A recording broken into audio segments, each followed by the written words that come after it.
welcome back to my channel, Beautiful Minutia. If you're new here, my name is Tiffany, and today I am doing the quarter year check-in tag. This tag was just created by Shelly Swearingen, who so kindly tagged me to do this, and it's really funny that she tagged me when she did because I was getting ready to film a first quarter review / check-in, and a lot of the things that I wanted to talk about are actually covered in this tag.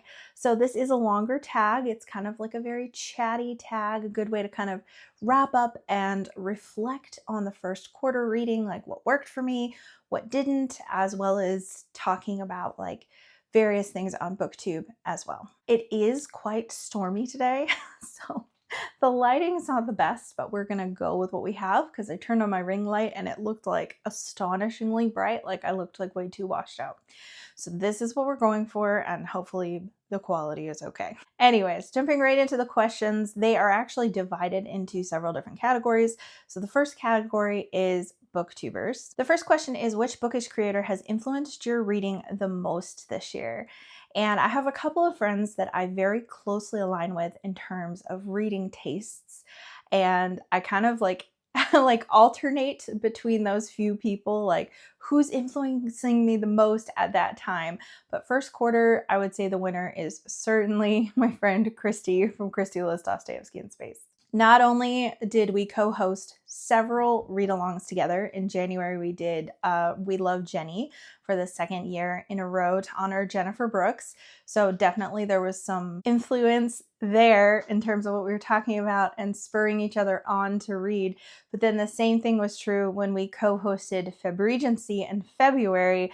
There were things that I was not intending to read for Febregency that then Christy read, and I was like, oh, that sounds good. And so I read them. So in addition to that, I also read like a Flannery O'Connor book, and the whole reason I was introduced to Flannery was because of Christy. We read an Elizabeth Enright book together for middle grade March. We've been reading some Attack on Titan together. There was a Willa Cather that I read this year. That is why I wanted to read Willa Cather, is because Christy loved this one and recommended it. And then also Patriot by Alexei Navalny, which I haven't finished yet. I'm still in the progress of. So there's a lot of books that Christy has inspired me to read so far this year, and we're only 3 months in. The next question is, have you noticed any interesting shifts or trends within the bookish content world? So I don't know that this is really a trend.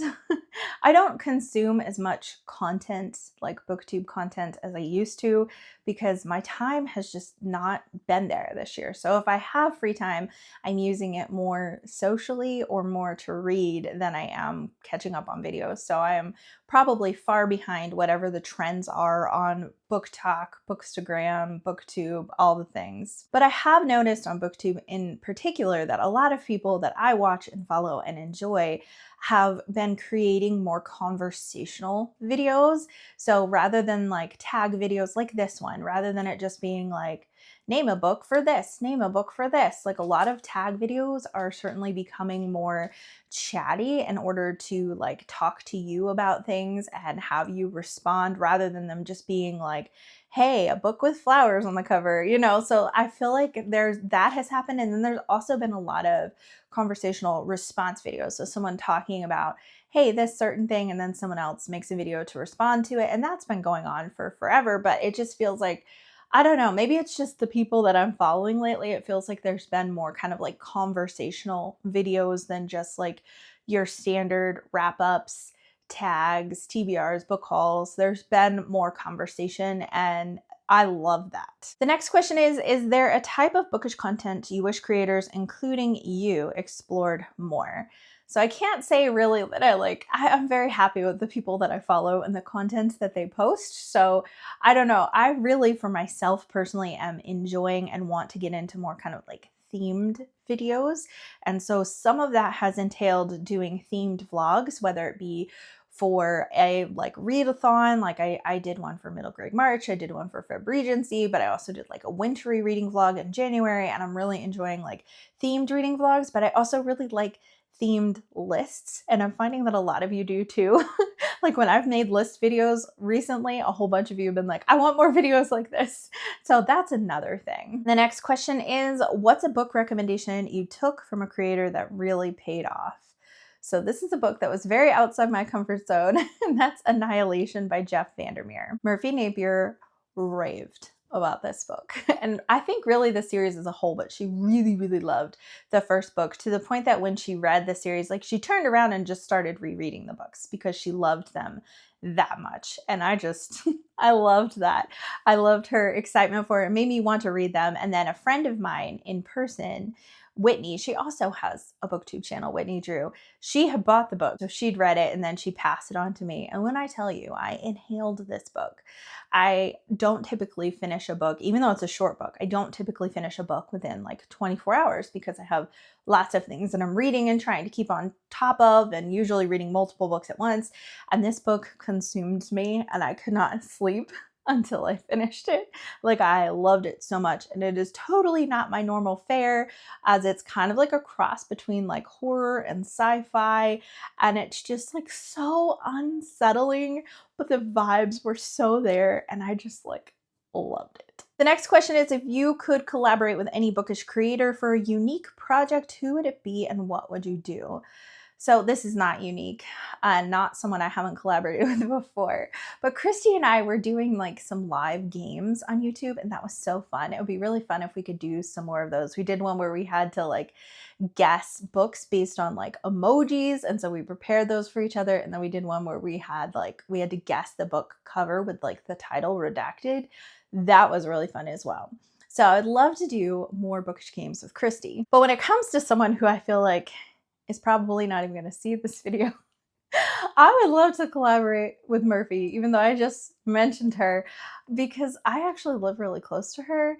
So it would be really cool to collaborate with her and do like an indie bookstore crawl, or, you know, something like that. That would be really fun. It would be really cool to like meet her in person and talk to her and all that kind of stuff. So Murphy, if you do watch this, hit me up. That was really cheesy and I'm regretting saying that, but I'm probably gonna leave it in just for laughs. The last question in this category is, has your relationship with the bookish community changed in any way this year? I actually already alluded to this. I have not been watching nearly as much Booktube as I have in the past, and I definitely took a step back from watching as much content last year, especially like commenting and all of that kind of stuff. I'll often like videos, but I don't always comment even if I do watch them, because the only time that I usually have to watch Booktube videos is when I'm getting ready for the day. So it's playing while I'm in the shower and while I'm getting dressed and all these things. And so oftentimes it'll kick to the next video in my watch later before I've had a chance to comment. And so a lot of times I don't comment on videos even when I do watch them.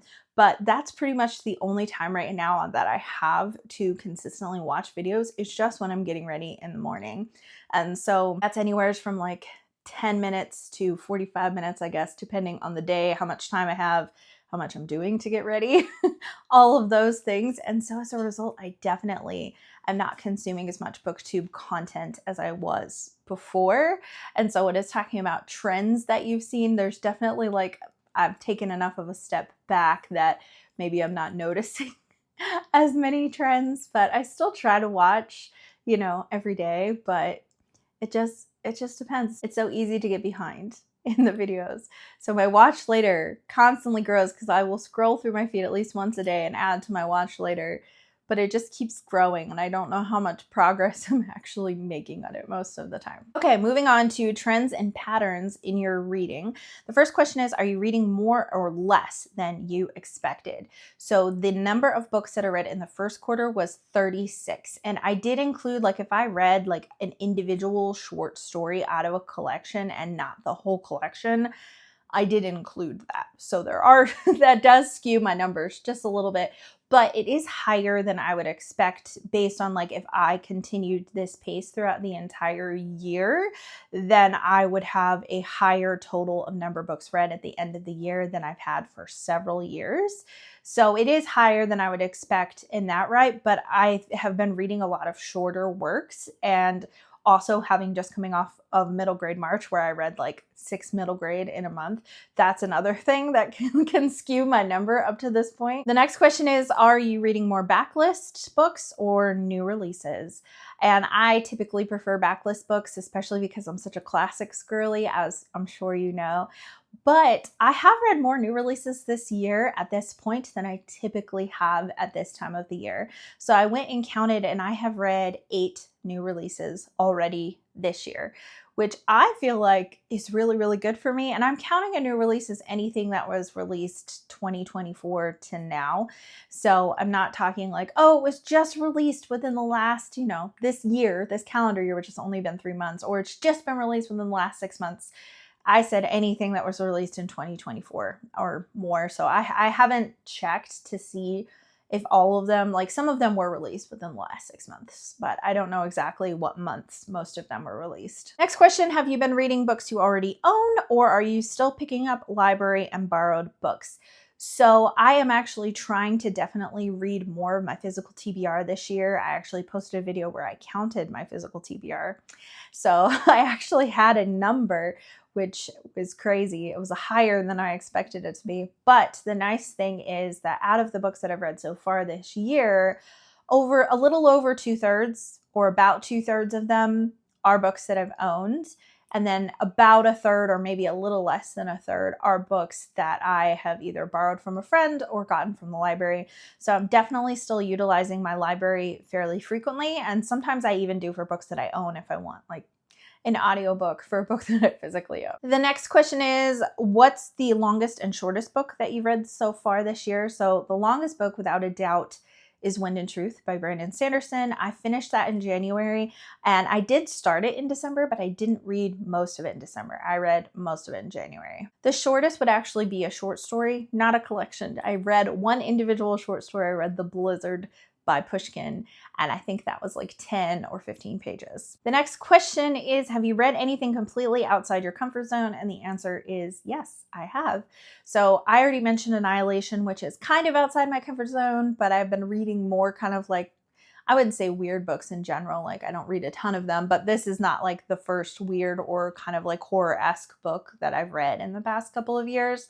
But right now I'm reading Anthem by Neil Stephenson, which is like sci-fi / speculative fiction, and it's quite dense and I don't read a ton of science fiction anyway, because sometimes I struggle with a denser, hard sci-fi. And so this is outside my comfort zone for that. I haven't finished it though, but I did read half of it in the first quarter. I also read The Rime of the Ancient Mariner, and I tend to not be someone who reads long form poetry, or this, I wouldn't call this an epic poem because it's not quite to that level, but it is a longer poem, and it's not something that I typically do. I typically prefer shorter poems, but I really, really enjoyed it. The next question is, have you noticed any patterns in the kinds of books you're drawn to this year? I have, actually. I have noticed that I am drawn to comforting books. That's not all that I've been reading, but I'm finding that the books that I'm wholeheartedly loving are books that bring me comfort in some way. That could mean that this is a book that's familiar to me. That's a reread. It could mean that it's a book that has very beautiful language in it, or like nature descriptions are always really comforting to me, or just like very beautifully written truths. Like any of those things are very comforting to me. I've also noticed that I'm definitely drawn towards short books. I've read some long books so far this year, and I'm in the progress of more long books, and I have plenty of long books scheduled this year, but I am squeezing in lots of short books in between and just really enjoying that. It makes me feel like I'm like making more progress. When a book takes me forever to read, but I'm reading plenty of short books kind of sprinkled in between, it just breaks up the monotony of reading the same book for like a month or more at a time. The last question in the section is, have you been more intentional with your reading, or has it more felt like following whims and impulses? I've been incredibly intentional with my reading ever since really starting Booktube, because that's when I started doing TBRs, and so that's when I started planning more, and then I started planning buddy reads, and so I've become more and more intentional as the years have gone on, and I wanted to do more mood reading this year. But I've found that even with my mood reading, I'm intentional. So I'm like, oh, I want to read seasonal books. So I'm looking for something specifically like this. So even when I'm planning something that's not part of my TBR, I'm still planning it. I'm not just like, oh, that sounds good, and I just pick it up. I think the only book that I've done that with this year has been Annihilation, and that certainly paid off. But yeah, overall, and like even my moods seem to be like intentional. Moving on to reading goals and challenges, I did set some reading goals and challenges for myself at the beginning of the year. I'll link that video in case you want to go back and watch that, because it has reading goals and it also has channel goals. The first question is, are you on track with any of the reading goals or challenges you set at the beginning of the year? For some of it, I am. I definitely wanted to leave more time for mood reading, and I did that really well in January, and I did it horribly in February, and then I was in a really bad reading slump for March. So sometimes I've followed that goal. Another goal that I set was to read more series this year, and I have so far read 5 books that are part of a series, so definitely doing okay with that goal. I also wanted to read more nonfiction this year. I had a goal of 20 for the year, and that is not going well because I've only finished 2 nonfiction, but I have 2 that I kind of like put on the back burner because I just got kind of busy with reading, that I'm gonna come back to them. So even if I finish those, like 4 is not enough to stay up with that goal. And then the last big goal that I had was I wanted to read more seasonally, and I am doing great with that. The next question is, have you abandoned or changed any of your goals? I don't think so, but I am holding my goals loosely. So if I don't meet them, that's okay. They're not like resolutions. They're just for fun, and I'm not being type A about them. The last question in this section is, are there any books you still really want to get to by the end of the year? And the answer is yes. I have already said that I am very much a planner when it comes to my reading. So they're like, I have plans, like plans. We already have all of the books chosen for my in-person book club for the rest of the year. So there's all of those. I also have my classics TBR that I did for this year, which has 12 books on that list. And to ensure that I actually read those, I choose 1 per month. So I've read 3 of the 12 so far, which means that I still have 9 left to go. I have some other plans, buddy reads and stuff scheduled out, but one book I haven't talked really to anybody about that I do really want to get to this year is I want to finally read Dune by Frank Herbert this year. So that's something that I really am trying to get to, but it's hard because right now I am in the middle of 3 big books. And so I'm like, I can't add another one on there because then I'll never finish any of these or never feel like I'm making any progress. So I don't know when I'm going to pick it up because there's multiple points throughout the year where I have a bunch of big books. And so we'll see. The last section is a personal reading reflection section. And the first question is, what's the most disappointing book you've read so far this year? And that's really hard to say because I have had like quite a disappointing first quarter in a lot of ways. There's been a lot of books that I have not enjoyed. And part of that I think is due to feeling slumpy.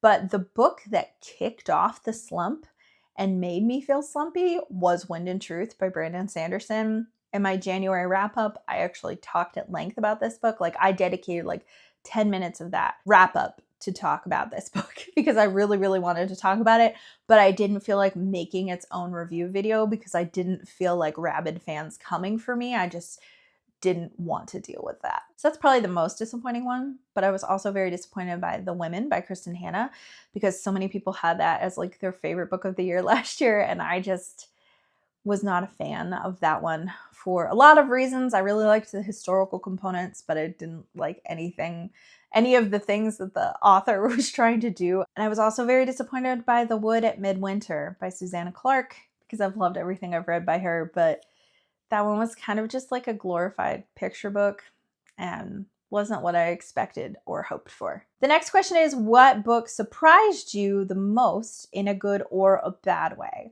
My most surprising book of this year has got to be Ethan Frome by Edith Wharton. I actually went into this book expecting to hate it because I really kind of struggled with The Age of Innocence. I love Edith Wharton's writing. I think it's so beautiful, but I struggled with the portrayal of some of the things in that book. And I knew the subject matter of Ethan Frome definitely dealt with infidelity. And so I was just kind of like, but it was wintry. and it was a snowy weekend. So I'm like, I'm going to read it. And I loved it. I can't even believe it. Like, I really enjoyed, well, I can't say enjoyed because it's a very melancholy book and it's very devastating, very tragic, very sad. But when I was reading this book, like, my heart was in my throat the entire time. I was like, what is going to happen? How is this going to play out? And it was a crazy reading experience. The next question is, have you discovered any new favorite authors?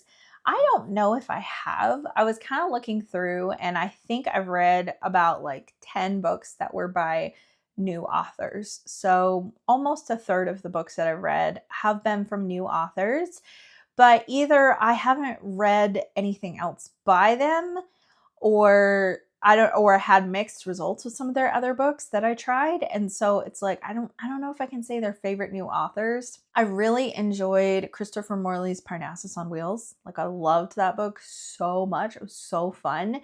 But I haven't read anything else by him. So I don't know if I can say that he's a new favorite author, but I really did like that. I already mentioned Annihilation, and Jeff Vandermeer was a new author to me, but I read the next book and didn't like it as much. So I don't know. I mean, I don't know if his brand of weird is always for me. Next question is, have you DNF'd any books? If so, why? Yes, I've DNF'd 2 books so far this year.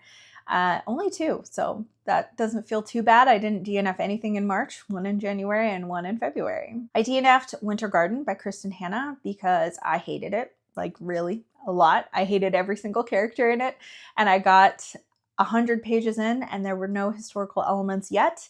I've been told by other people that it's slow burn and that those elements do come in, but I couldn't stand another page for those characters, unfortunately. The other one was Ivanhoe, which I got halfway through for Feb Regency, and I just couldn't take it anymore. I was extremely bored and not invested in it.